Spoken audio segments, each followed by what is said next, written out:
glad that's fixed. Welcome to episode 2. I have a lapel mic now, so we have voice.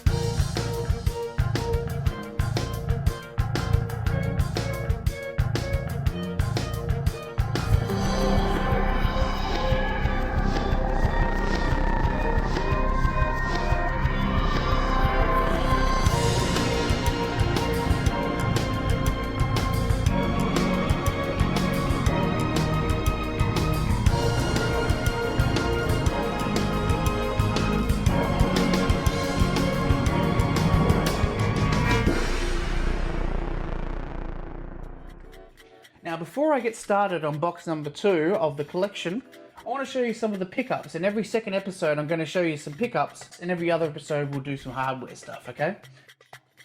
To begin with is Logan's Run. This is the guy who made Around the World in 80 Days, and it's a superb film. Really amazing, futuristic look, and the premise of only aging until you're 30 and then having to hand yourself in for reincarnation so there's no overpopulation.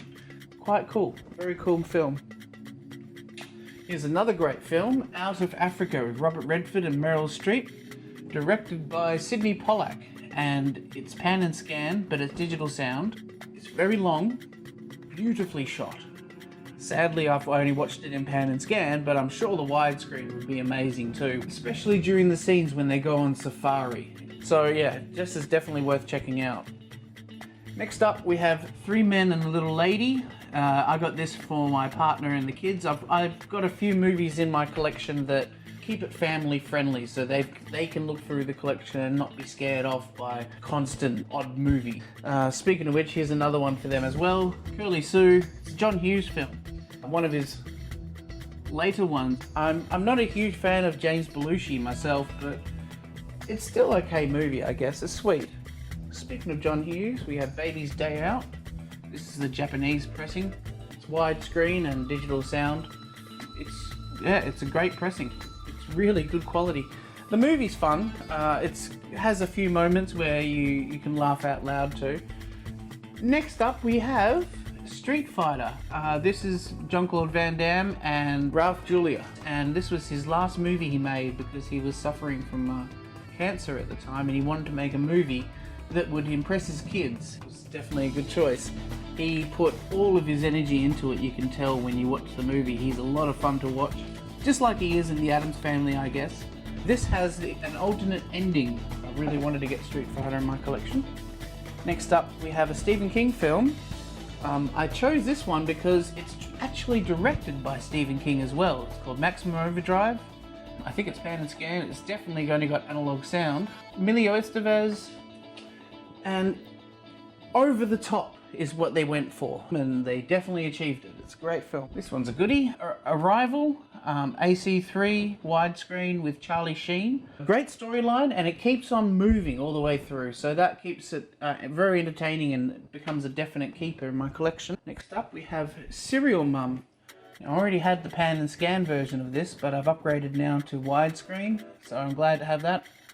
I don't have many John Walters films yet, but I plan to hopefully get more popular and less edgy, you know, in the way of John Walters' style.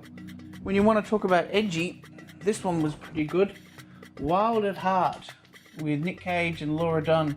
David Lynch directed it. I had only ever seen Laura in the Jurassic Park film. So seeing that and then going to this, if you've seen this, you know what I mean. It's a very big jump of what I was used to anyway. And finally, we've got some Brian Brown films. I got these because I like to get Australian acted film. We have FX1 and FX2. FX2 has an interesting cover. It's like a CD single, like a giant CD single. Remember those CD singles that had cardboard? Alright, so they're the pickups. Now let's get on to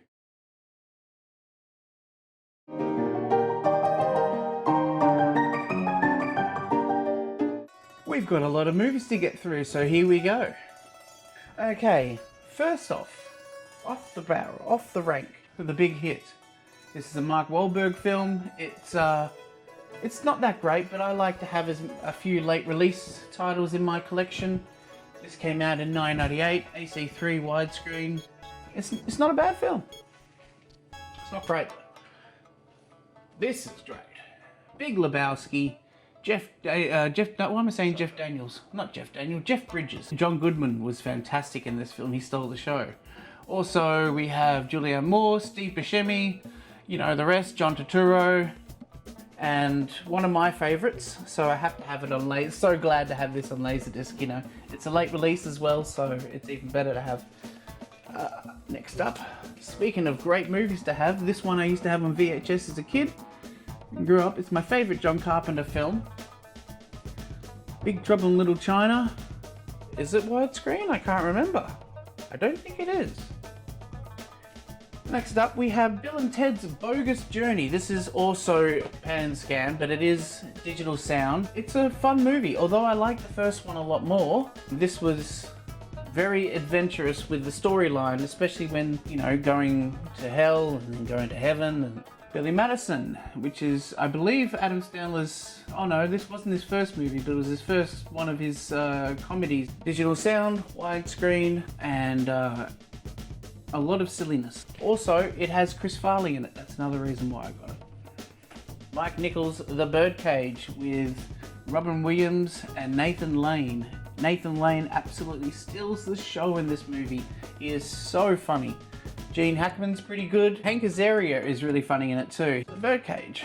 Here's The Birds with Alfred Hitchcock. Alfred Hitchcock film with Rod Taylor and Jessica Tandy. This is pan and scan and analog sound. It's a good movie though. It's a classic. What can you say? It's one you can always chuck on when you want a good solid Alfred Hitchcock classic. Speaking of good solid movies, this is a good solid adventure action film with Michael Douglas and Andy Garcia. He's an action-packed cop on a motorbike where, you know, you have Japanese with swords cutting people's heads off. Yeah, it's a good movie. I like it. And that's the widescreen version with digital sound too. I used to have it only in pan and scan, so I was rapt to get the widescreen version of that one. Speaking of Chris Farley, here we go again, bit of Black Sheep. This was the one that came out after Tommy Boy, I believe. It's Penelope Spheres who directed Wayne's World.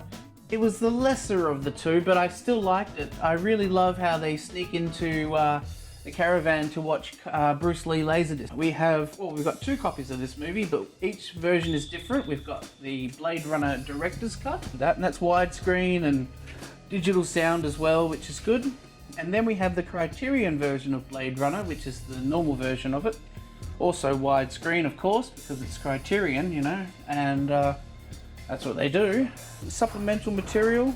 Mostly it's just a really nice, really solid pressing of that. Next up we have The Blair Witch Project. This scared the crap out of me. I went to see this at the cinema by myself, and as I'm leaving, I push the door and I'm freaking out because the door's not opening. And then I realise I'm pushing on the wrong door. But for some reason that stuck in my head for the last 20 years, getting trapped in the cinema for about 5 seconds. Next up we have Mel Brooks' Blazing Saddles in widescreen with digital sound. This is awesome. I try to get all the Mel Brooks movies, and this one is one of his best, as everyone knows. I've still got to get about 2 or 3 of his films. I know Life Stinks is definitely one of them off the top of my head that I want to get. Okay, next up is Blind Date. This is directed by Blake Edwards, who made the Pink Panther films and The Party, Breakfast at Tiffany's. It's an okay movie. Kim Basinger gets drunk very easy and gets chased after by her ex-boyfriend, who's going after Bruce Willis, and as you can see, he gets a bit muddled up by the end of the movie. I don't know, it's okay. It's alright. This is a great film. Blown away. Great special effects in it and stuff like that. DTS sound, widescreen, and Tommy Lee Jones and Jeff Bridges. Basically, when they're at their peak of their career too, they were really putting out great films at the time. Directed by Stephen Hopkins. So what's next? We have Roy Schneider, and I think Malcolm McDowell's in this one too. Yes, he is. And it's Blue Thunder, about an experimental helicopter that can do backflips. I'm glad to have the widescreen version with digital sound. Originally I had the pan and scan, so it was good to get an upgrade. Okay, so next up we have Blue Velvet. This is another David Lynch film. Laura Dern's in this too as well, actually, but this is Isabella Rossellini's film all the way. Also, Hopper does that. Call me daddy! And next up we have Bob Roberts. This is a special PSE version, you know, where they pack on lots of extra features and stuff like that. There's a commentary track by Tim Robbins and producer Forrest Murray. It's a good movie. I found the ending was a bit disappointing. It starts off really well and it's a good idea. I like how they take the idea of a folk singer that becomes a president, you know. It's not too far-fetched these days, is it? Next up we have a Paul Thomas Anderson film with Mark Wahlberg, but the real standout performance in this was Burt Reynolds. Amazing in this film. I'm holding out for the Criterion version of this, really, ideally. At the same time, I don't love this movie. The second half of this movie goes downhill a lot, which is, you know, representative of his life, and I know it's meant to show that, but I know that's the story, but it's still, you know, you want your porn movies to have happiness, that's all. Okay, anyway, so we have Warren Beatty, Faye Dunaway. This is the movie that really changed Hollywood, if you ask me. Bonnie and Clyde. This is widescreen with digital sound. Warren Beatty was amazing in this film. Gene Hackman was really good too. That was the movie that really shook up Hollywood. That and Easy Rider. Okay, next up we have, directed by Tony Richardson, and it features Harvey Keitel and Jack Nicholson. It's The Border. And it has one hell of an ending. If you're looking at it in your collection and you haven't watched it yet, and you're thinking of, well, should I? Yes. Oh, this is the Wachowski film. This is their first film, Bound. They did this to prove that they were capable of doing The Matrix. Don't you wish you took the blue pill? This is a good film. This is a really good ending, but it's slow. This is widescreen, has digital sound. Alright, what's next? We've got Some Boys in the Hood from 1991 or 2, I believe it came out. Digital sound, pan and scan sadly. Cuba Gooding Jr. and directed by John Singleton. And yeah, this was a really significant film during its era when it came out. Lawrence Fishburne puts on quite a performance. Ice Cube kind of broke out using this film too. That and Friday, of course. Okay, next up we have some Francis Ford Coppola in Bram Stoker's Dracula with Gary Oldman, Winona Ryder, Anthony Hopkins, Keanu Reeves, Richard E. Grant. Cool. There's a really nice pressing of it too. I like the effort that's gone into making a trifold, not just a gatefold, but it opens up all the way. Look at that. And yeah, it was one that I found really cheap, and I'm not getting rid of it, you know. Okay, next up, this was a great film. This was directed by Jonathan Mostow. I don't know who he is, but nonetheless, this is a really good film. Kurt Russell's Breakdown. His wife jumps in a car with someone who wants to help him because their car breaks down. He goes after her and does the full, "Where is my wife?" It was one that sort of like a hidden gem. Widescreen with AC3 as well. Next up, we have Brewster McCloud. This is directed by Robert Altman. That's right, Robert Altman made this. I'm trying to get a whole bunch of Robert Altman films, although I'm not really interested in Ready to Wear. Don't judge me. Pretty trippy movie. I like these 70s trippy movies, like Logan's Run as well and stuff, you know. This would definitely fit into that category. Yeah, good movie. Widescreen, digital sound as well too. Next up we have, this is a classic, isn't it? Directed by David Lean, and it has pretty much every celebrity that you've ever heard of back in the day. Alec Guinness, William Holden. Oh no, this is the other, no, I'm thinking of this one, sorry.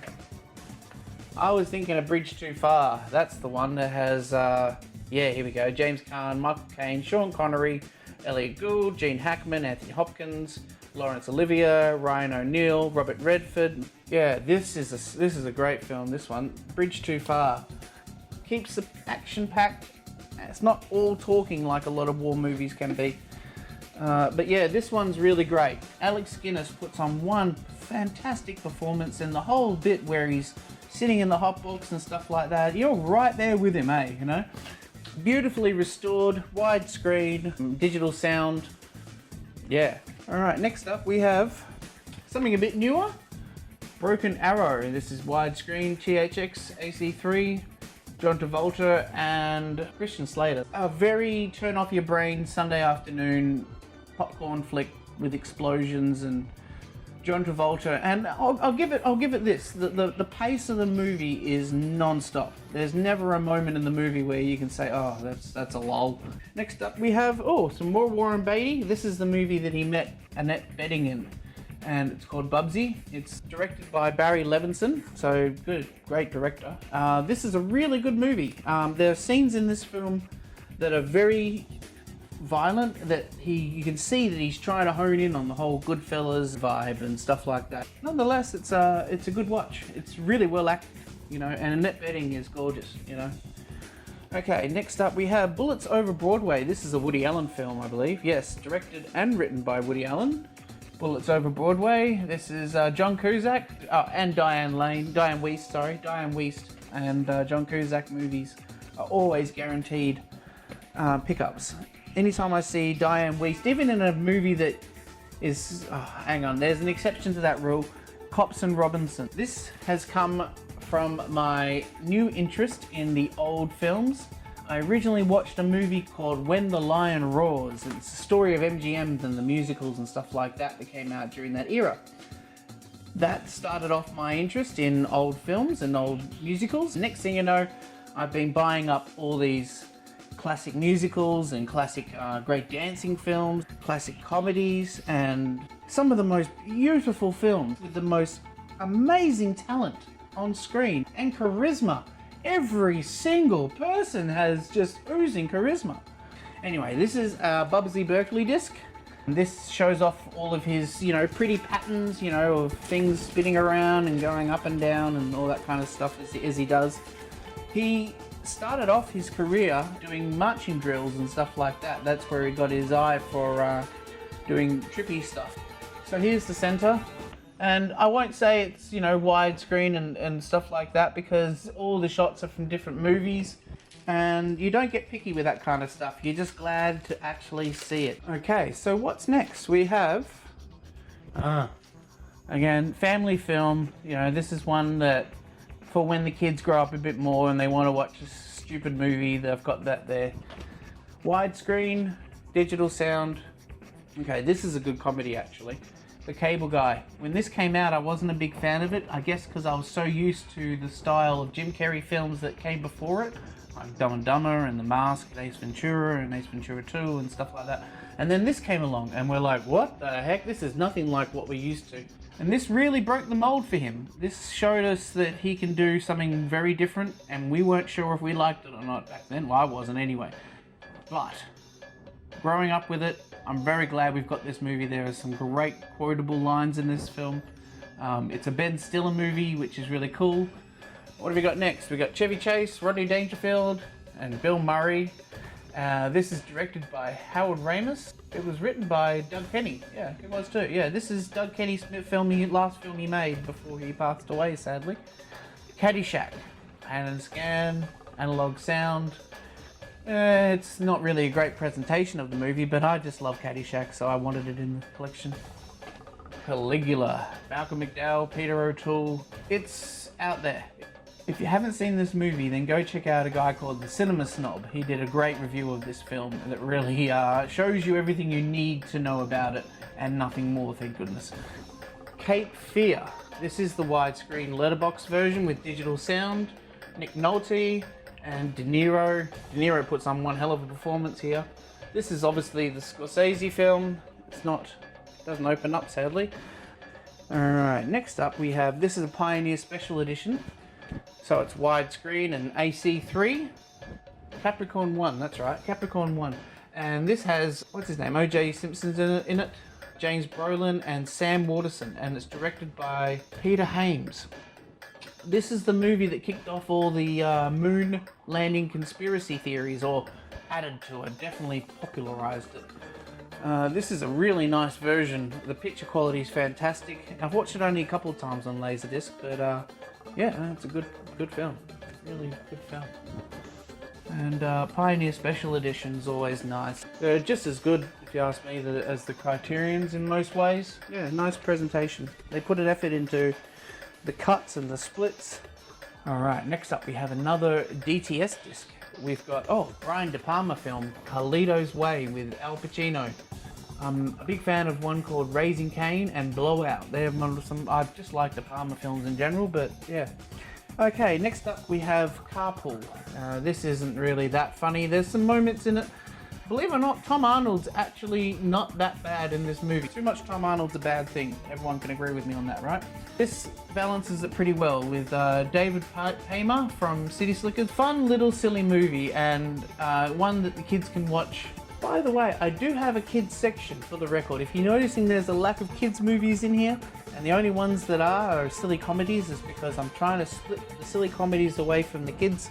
So maybe just entice them not to watch these till they're older. I'll show the kids section off in another video. That's going way down the line. Okay, next up we have another Criterion release. It doesn't have anything that extra on it. Yeah, just a commentary track. But this is De Palma again in Carrie, making Carrie, with Sissy Spacek. And John Travolta's in this, which is a very funny scene. If anyone hasn't seen this movie, you'll have a good laugh when you see John Travolta in that. But Sissy Spacek is amazing. She's such a good actress that never gets the credit nowadays. Okay, moving on. We have, well, another Scorsese movie with Robert De Niro and Joe Pesci. And this is Casino with widescreen, and it's just normal digital stereo. Great movie though. You know, from the moment the car explodes right up until Joe Pesci gets his head smashed into the end, you know, it's a good solid film. I like that movie. It's Chris Rock's film CB4, starring Chris Elliott, and Phil Hartman's in this as well. Anyway, it's widescreen, it's digital sound, Dolby Surround, but it's good. And it's a very funny movie, so I'm glad I've got that one. Okay, next up we have, this is widescreen, and I believe this is AC3. Yes, it is. Okay, so we have Chain Reaction with Morgan Freeman and Keanu Reeves, trying to save the planet again, directed by Andrew Davis. There's some good action scenes on this, but this is mostly a forgettable action film. Next up, we have Richard Attenborough's Chaplin. Anthony Hopkins is in it. Oh, of course, Robert Downey Jr.'s fantastic. And Kevin Kline and Dan Aykroyd. It's a good film with a great story, and although variates from the real Charlie Chaplin a little bit. Okay, next up we have, Kevin Smith. This is the famous FDVD disc that everyone knows, on the commentary track, as soon as you put it on, pretty much, actually. He goes, "Hello, this is Kevin Smith and DVD." But he does correct that in the Dogma commentary track. So this is the Chasing Amy Criterion collection with all the special features and the great map that's inside it. I don't think anyone's shown this off on YouTube before, but this is so fantastic. They show all the connections of how the movies join to each other between Mallrats and Clerks and Chasing Amy, and how Jersey's situated, and you know, who knows who and how they know each other's. It's basically a legend of the viewer Scooterverse. Really, if I could pick one movie that I could have on Laserdisc that came out after Laserdisc, it would be Dogma. I would love to have Dogma on Laserdisc. Okay, next up we have, this is my partner's favourite movie. I actually bought this just for her. She loves this movie, Chitty Chitty Bang Bang with Dick Van Dyke. And I believe Benny Hill has a little cameo in it as well. And directed by Ken Hughes. So yeah, this is widescreen with digital sound. It's a great pressing. I'm really rapt to have Chitty Chitty Bang Bang on. It's not an expensive disc, but it's one that's really valued in my collection anyway. It's like Chasing Amy is.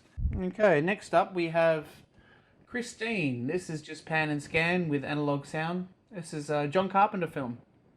And a good one too, with written by Stephen King.